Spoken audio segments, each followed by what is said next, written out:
നമുക്കിന്നൊരു cute burger ഡയർ ഉണ്ടാക്കിയാലോ? സോ ഫസ്റ്റ് അതിന് വേണ്ടിയിട്ട് നമ്മളിങ്ങനെ കാർഡ്ബോർഡിൽ 2 സർക്കിൾസ് വെട്ടിയെടുക്കുക. നമ്മുടെ ബണ്ണ് ഉണ്ടാക്കാൻ വേണ്ടിയിട്ടാണ്. എന്നിട്ട് ഇതേ സൈസിൽ തന്നെ നമ്മൾ ഫോം ഷീറ്റും കൂടെ വെട്ടിയെടുക്കണം. അതിനെന്തിനാണെന്ന് വെച്ചാൽ നമ്മുടെ ബണ്ണല്ലേ കുറച്ച് സ്ക്വിഷി ആയിട്ടിരിക്കാൻ വേണ്ടിയിട്ടാണ്. ഇനി ഇത് രണ്ടും കൂടെ കൂട്ടി പേസ്റ്റ് ചെയ്തതിന് ശേഷം നമുക്കൊരു തിൻ ക്ലോത്ത് ഉപയോഗിച്ചിട്ട് ഇതിനെ കവർ ചെയ്യണം. അത് നമ്മൾ പെയിൻറ്റ് ചെയ്യുമ്പോൾ നല്ലൊരു ടെക്സ്ചർ കിട്ടാൻ വേണ്ടിയിട്ടാണ് 2 ബണ്ണും കൂടെ നമ്മളൊരു ക്ലോത്ത് വെച്ചിട്ട് കവർ ചെയ്യുക. എന്നിട്ടാണ് നമ്മളതിനെ പെയിൻറ്റ് ചെയ്യുന്നത്. അപ്പോൾ ഞാനിത് പെയിൻറ്റ് ചെയ്യുന്ന ക്ലിപ്പ് എൻ്റെ അടുത്തുനിന്ന് വിട്ടുപോയി. ഇത് ശരിക്കും ക്ലോത്ത് അല്ലേ, സോ പേസ്റ്റ് ചെയ്യാൻ വേണ്ടിയിട്ട് നമുക്ക് ഗം, ഫെവിക്കോൾ അങ്ങനെ എന്തെങ്കിലും മതി. ഞാൻ ഫസ്റ്റ് അതിൽ സൂപ്പർ ഗ്ലൂ യൂസ് ചെയ്തത്, അതുകൊണ്ടാണ് അതും ഇങ്ങനെ ജസ്റ്റ് വൈറ്റ് പാച്ചസ് ആയിട്ട് വന്നിട്ടുള്ളത്. സോ നിങ്ങൾ യൂസ് ചെയ്യുമ്പോൾ സാധാ ഗ്ലൂ തന്നെ യൂസ് ചെയ്താൽ മതി. എന്നിട്ട് നമുക്കിതിലോട്ട് കുറച്ച് പേജസ് വേണം. നമ്മുടെ ബർഗറിൻ്റെ അതേ കളറിൽ റെഡ്, ഗ്രീൻ, യെല്ലോ ഒക്കെ നമുക്ക് യൂസ് ചെയ്യാം.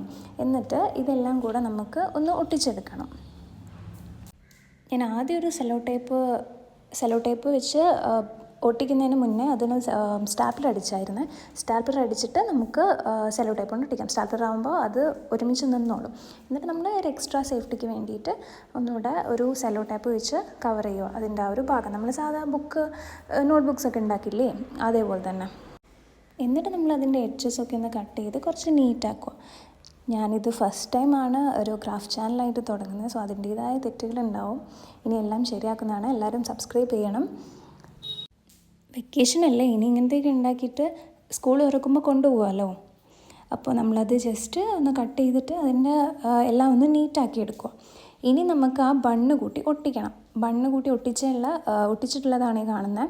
നമ്മൾ ജസ്റ്റ് അതിൻ്റെ ഫസ്റ്റ് സ്റ്റാർട്ടിങ് പേജും ലാസ്റ്റത്തെ പേജും കൂടെ ഒന്ന് ഒട്ടിച്ചാൽ മതി. ബാക്കി നമ്മൾ സ്റ്റാപ്ലർ വെച്ച് സെക്യൂർ ചെയ്തതുകൊണ്ട് അത് അവിടെ അങ്ങനെ ഇരുന്നോളും. എന്നിട്ട് ജസ്റ്റ് അതിൻ്റെ മേലെ വൈറ്റ് ഡോട്ട് നമ്മൾ സെസമി സീഡ്സ് പോലെ ജസ്റ്റ് ഇട്ടേക്കുക. അത്രയേ ഉള്ളൂ. എല്ലാവരും സബ്സ്ക്രൈബ് ചെയ്ത് സപ്പോർട്ട് ചെയ്യുമെന്ന് വിചാരിക്കുന്നു.